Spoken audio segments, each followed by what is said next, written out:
Set up now in the workshop. We've just got 2 cameras on it this morning. We'll jump it into 3 cameras this afternoon. So this is what I did last week, but now Monday morning, just getting this prepped up for a Frenchic video. Not prepping, done all the prep last week, but this is all stuck and absolutely solid now. There's no movement in any of these.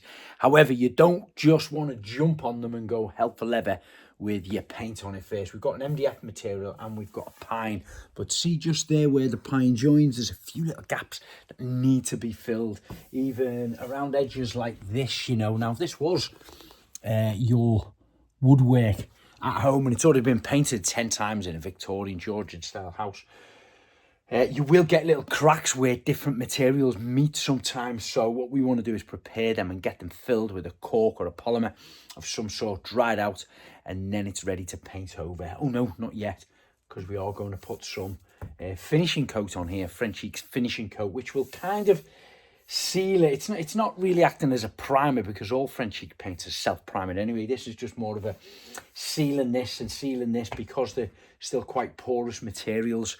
What we don't want to do is get any flashing on there when we put the first or second coat on. So there is still a lot of preparation to do on it. So make sure you check out this full video, which will be online hopefully in the next couple of weeks.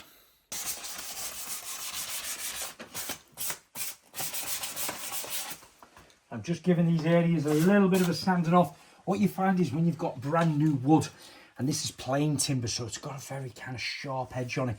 What I do before I start painting, I get a light sandpaper and just take it off. You can hardly see it. It just kind of takes the sharpness out of there. I know you won't be able to see that at home, but when I run my finger on this edge, you know, you can see it's sharper cut there from the machine. And just by gently doing that, it just takes it off. And that way, when you're painting this, certainly with a paintbrush and you're going up and down it, you get a nice, better kind of finish around that edge there.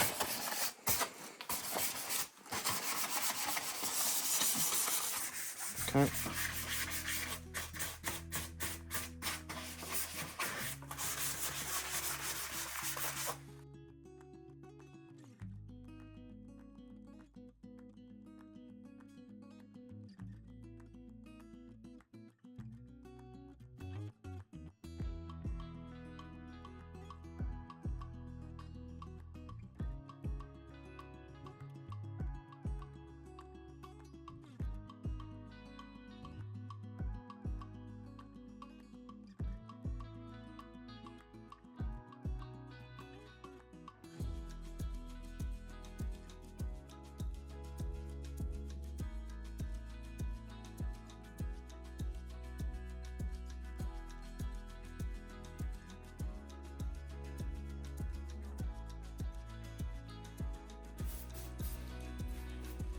Today's preparation is drawing to an end. I don't know if you can see the different colours there in the MDF. Okay, so that'll be off shot there.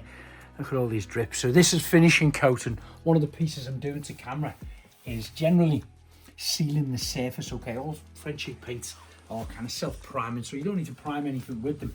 However, different materials and substrates are quite porous. By applying finishing coat over them like this, I've done it with the roller.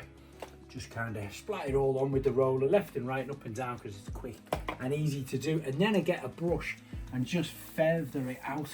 But the key thing is feathering it so you're running with the grain of the wood, and you don't want to be kind of getting any drips on them as well. You know, it is liquid. You don't want it to be dripping all over the place. So it's just about spreading it evenly, and that way it's sealing all of these areas that are about to get painted.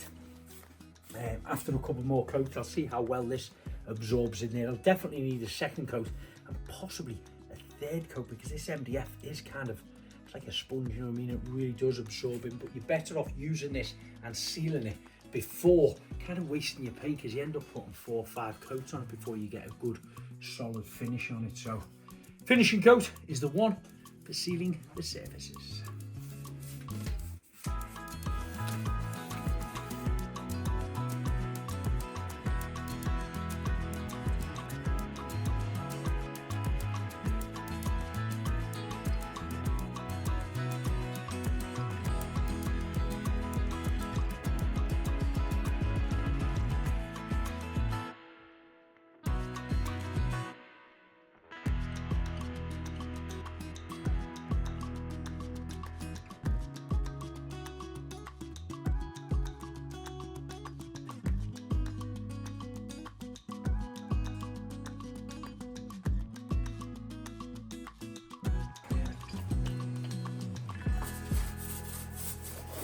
The painting has started. I mean, rollers falling to bits. Look at that.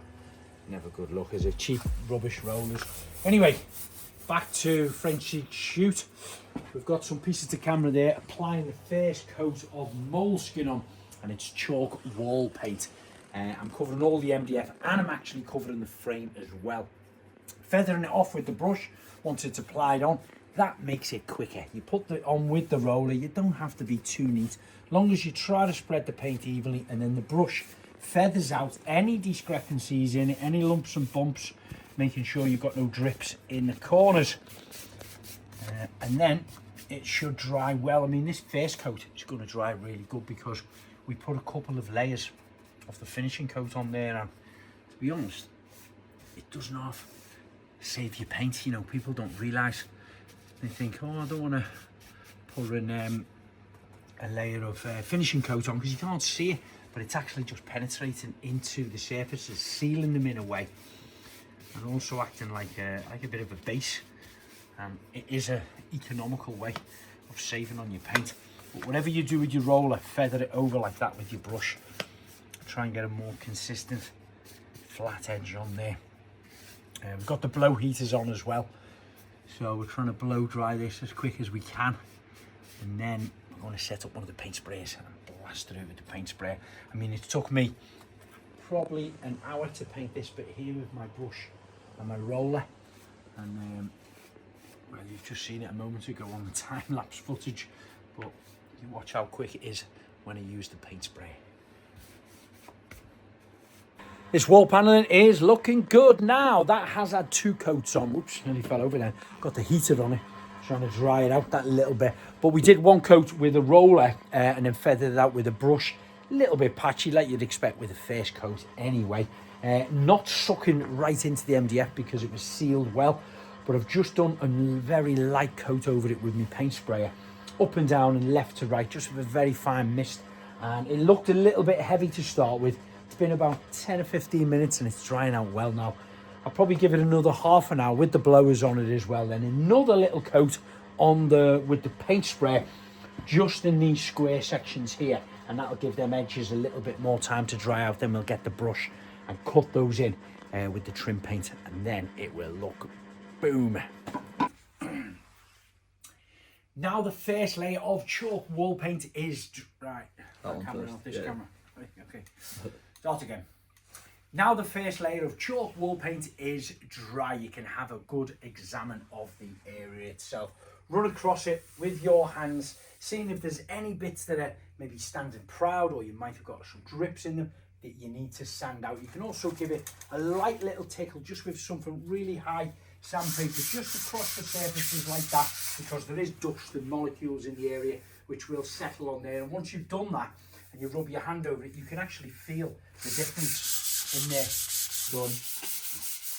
It's also wise to check the areas where you filled in over the nail and screw holes.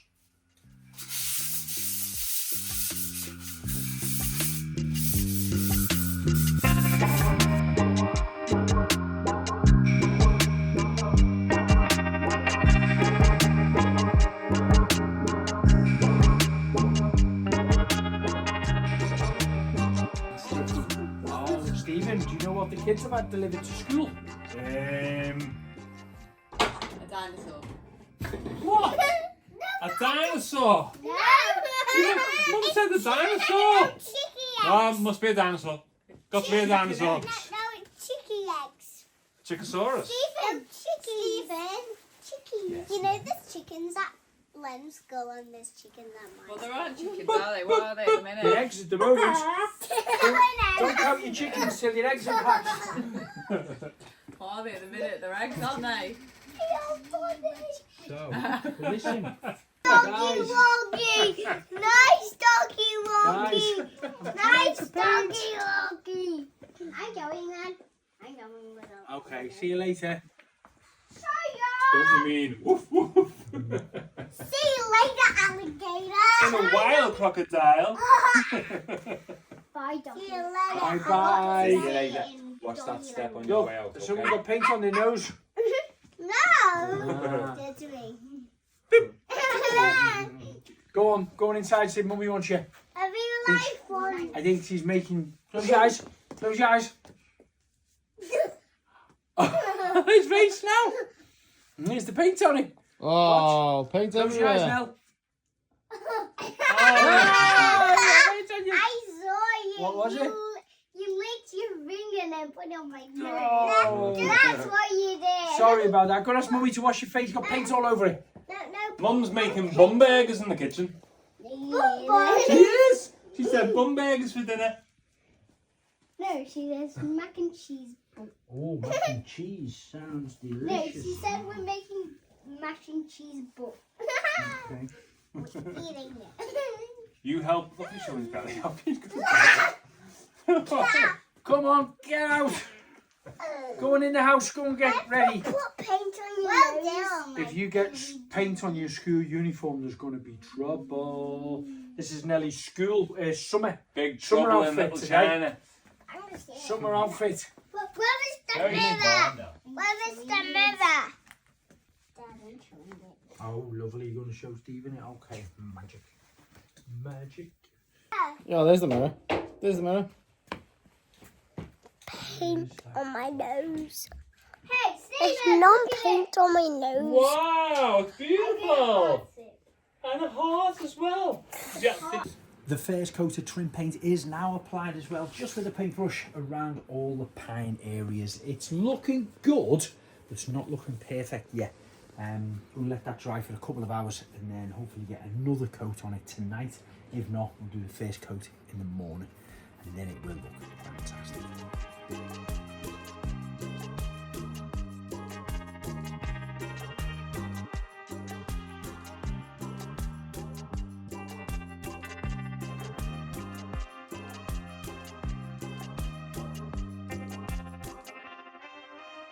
Very pleased with that. God, I look very tired when looking at this camera, but very pleased with that. I've just done a second coat with the trim paint only on the woodwork, and you can start to see the difference now in the matte finish, the ultra matte finish on the wall area, which is the MDF, and then the trim paint is just starting to get that bit of sheen on there now. But I've got to say, I am really pleased with that 2 coats. Probably give the 3rd coat, certainly on the skating boards tomorrow, because that takes the most wear and tear, the hoover or mopping or anything like that. But yeah, I'm super pleased with it. But Laura's not going to be super pleased with me. It's about 10 o'clock at night. I better get in.